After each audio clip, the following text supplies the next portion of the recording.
नमस्कार, म राकेश भाइ। फेरि पनि आज मलाई एउटा कुरामा बोल्न मन लाग्यो। कुरा चाहिँ के हो भन्दाखेरि चाहिँ हाम्रो हरकम साम्पाङ सडकको चाहिँ मेयर साहबको चाहिँ उहाँले अस्ति झरी परेर पुरै अब बाटो दुईतिरै बाटो चाहिँ बन्द भएछ होइन।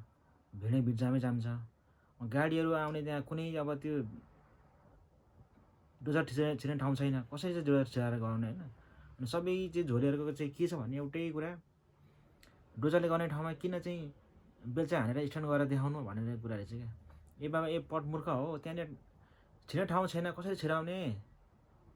बाटो साँगुरो छ, सानो छ, पहिरो आएर चाहिँ बाटो खुलेको छैन, कसरी चाहिँ छिराउने चाहिँ डोजर छिराउनलाई त बाटो चाहियो होला नि त सुरुमा त होइन। मान्छे त एउटा हटाउनु पऱ्यो होला, त्यो सर्वसाधारणहरू चाहिँ हटाउनु पऱ्यो।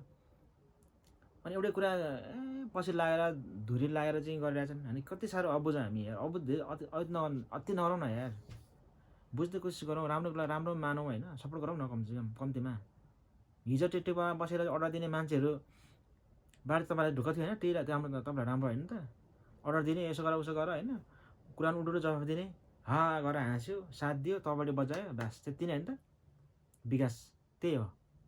अहिले आएर चाहिँ जनताको दुःखमा हरेक कुरामा साथ दिने मान्छे, भुइँ मान्छेसँग चाहिँ अब तपाईँहरू चाहिँ खालि खैलो बसिरहेको छ।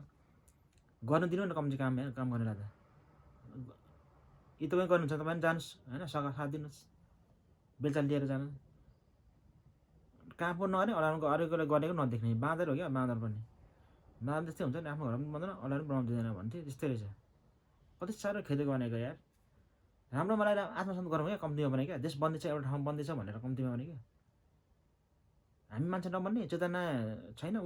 अस्ति त्यत्रो आन्दोलन बजेन्द्रीबाट चाहिँ नयाँ ल्याउने भनेर त्यत्रो भयो, अझै पनि अब फेरि हामी त्यो दिन बिर्स्यौँ। फेरि उही पुरानै नेताहरूको पछि लागेर हिँड्ने हो झोलेहरू। अनि फेरि अस्ति एकजना त्यो लामा भन्नेलाई पनि अझ पढाउ गऱ्यो भन्ने सुनेको थिएँ। त्यो जेन्जी आन्दोलनमा उ गर्ने अनि रिपोर्टर्स क्लबमा हाम्रो सुदन गुरुङमाथि आक्रमण गर्ने भनेर उहाँलाई त्यो एकदम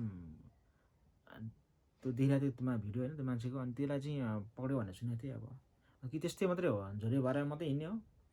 ओलीसँग फोटो खिचेको अनि ईश्वर पोखरेलहरू कोसँग खिचेको देखिरहेको थियो फोटो त्यो मान्छेको। अनि कि त्यस्तै मात्रै भएर हिँड्ने हो, गुन्डागर्दी मात्रै, झोला बोकेर हिँड्ने, कामसाम नगर्ने, उत्पादन केही जिरो होइन, सबै आयात गर्ने अनि भाउ मात्रै महँगो भयो भन्ने।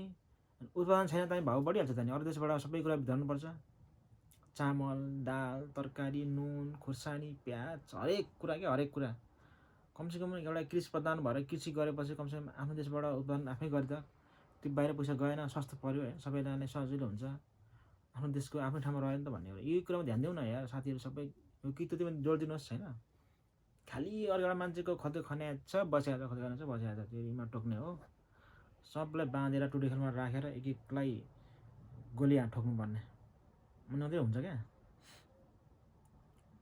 टेबलमा बस्ने, घुम्ने, सर मेजमा बसेर अर्डर दिने, अनि अघि पछि 10-12 गाडी लाइन लाउने मन्त्रीहरू होइन, हिँड्ने, पैसा मोज गर्ने, उडाउने, त्यस्तो ठिक होला जस्तो छ।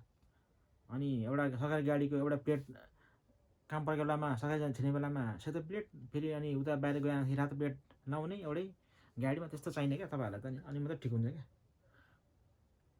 कुरो यही हो। हस् त हजुर, अहिलेलाई बाई बाई।